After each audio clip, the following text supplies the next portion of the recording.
All right, welcome to our first video lesson.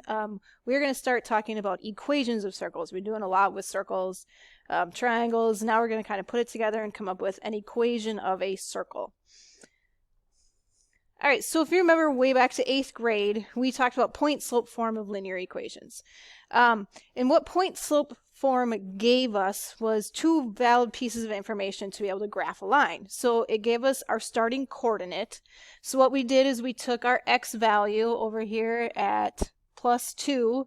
We changed the sign to give us our x coordinate. Same thing with our y value. Changed the sign that gave us this coordinate. So -2, +3. That was the starting point for our line. And then we used the slope, which was that, to graph the line. Now we're going to take the same types of information that we took from point slope form and apply that into a circle to be able to graph a circle. So the formula of a circle actually comes from Pythagorean theorem. All right, so to graph a circle we need two pieces of information. We need our center, which they give us here at C. So our center has a coordinate HK. So H is our x value, K is our y value. We also need to know our radius. We need to know how far from that center to mark our circle. So to find our radius, we can draw on a coordinate plane, we can draw a right triangle and find out how long that radius is by using Pythagorean theorem. So we have at point A, we need to know how far it is from P to A. So this is simply vertical, so it's the difference between our y values. So y minus k gives us how long our side from P to A is. So same thing, we need to know how far it is from A to C, which is just the difference in our x values. So if we take x minus h, we get our distance from A to C. Now Pythagorean theorem, if we square those and add them together, we get our hypotenuse, in this case, which is our radius, squared. And this is exactly what formula of our circle is. So it's just kind of condensing Pythagorean theorem, finding those distances, condensing that, squaring them, adding them together to get our radius squared. All right, so we're not going to have to derive this so much from a triangle and a circle, as you are going to need to know what pieces of information you can get from the formula of a circle. All right, so we said that this h and k is our center. All right, since we are subtracting, it means we're going to change the sign. So if h is positive in our equation, it's going to be a minus. If k is positive in our equation, it's going to be a minus. If it's negative, it's going to be a plus, because a negative negative becomes a positive. So h and k is our center, and we have on the other side our radius squared.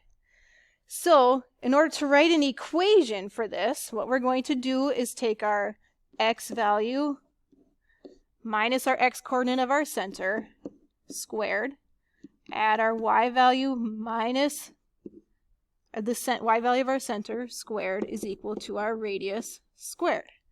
So remember, x minus 0, so that's just simply x squared plus y minus 2 squared, and 5 squared we know is 25. All right, same thing for the next example. So we're going to take our x value, so x minus -1, this becomes x plus 1. Y minus 3, that's our y value squared, is equal to 8 squared, which is simply 64. This is all you need to write for an equation of a circle. All right, so given an equation, we can now graph a circle. So remember, we're changing the signs to find out what our center is. So our x value, if we're adding 2, our x value is actually going to be -2. If we're subtracting 4, we're going to have a +4. This is our center. So that means over at x is -2 and y is 4, we can plot a point, which is our center. So it's equivalent, this is our radius squared. So remember, we have to take the square root to get our actual radius. In this case, it's still going to be 1. Square root of 1 is 1.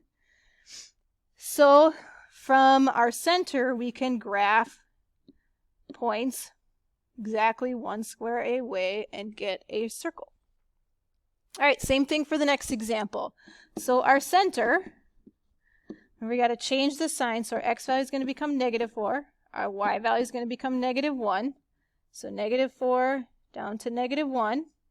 And our radius squared is equal to 9.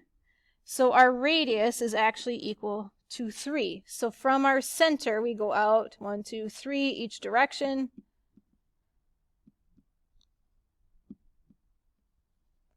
And you can draw a circle. All right, so that's really all we're doing with equations of circles. Just taking those pieces that it gives us and being able to graph it and being able to write an equation. And you should practice. There's lots of different options for practice. You only need to do 2 of them, but you do need to do the check-in just so that I can see that you're getting it. If you have any questions, join on a live session. Send me an email. We'll work through this, and I'm sure this stuff will change as we go on. So we will see you on Zoom.